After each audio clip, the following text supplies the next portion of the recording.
గులాబీ దళపతి కేసీఆర్ గత ఎన్నికల్లో ఓటమి అనంతరం దాదాపుగా రాజకీయాలకు రోజువారీ రాజకీయాలకు దూరంగా ఉంటున్నారు. అయితే ఇప్పుడిప్పుడే కేసీఆర్ పార్టీ కార్యకర్తలకు కాస్త యాక్సెస్ ఇస్తున్నారు. వారానికో రోజు ఆయన కొంతమందికి సమయం ఇస్తున్నారు. మెల్లగా ఆయన జనంలోకి వస్తున్నారని అనుకోవచ్చు. అదే విషయాన్ని ఆయన ఇటీవల ప్రకటించారు కూడా.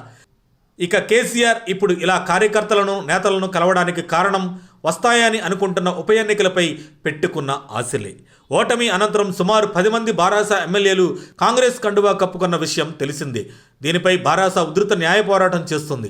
పార్టీ ఫిరాయించిన ఎమ్మెల్యేలపై అనర్హత వేటు విషయంలో బీఆర్ఎస్ 2 పిటిషన్లను సుప్రీంకోర్టులో వేయడం జరిగింది.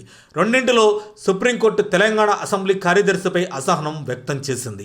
సరైన సమయంలో నిర్ణయం తీసుకుంటామని అసెంబ్లీ కార్యదర్శి చెబుతున్నారు. కానీ ఆ సమయం ఎంతో చెప్పాలని సుప్రీంకోర్టు పట్టుబడుతుంది.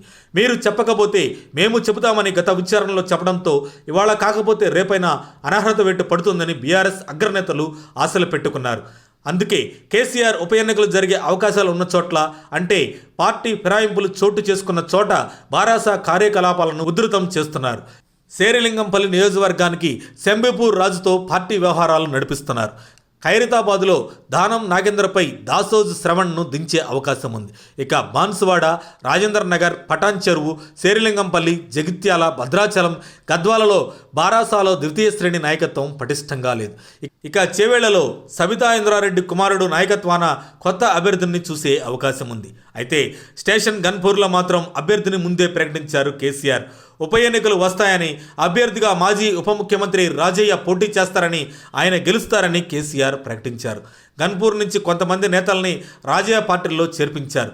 ఈ సందర్భంగా ఫామ్ హౌస్లో కేసీఆర్ వారితో మాట్లాడుతూ రాజయ్యకే టికెట్ అని ప్రకటన కూడా చేశారు. స్టేషన్ గన్పూర్లో కడియం శ్రీహరిపై తీవ్ర విమర్శలు చేస్తూ రాజయ్య రాజకీయం చేస్తున్నారు.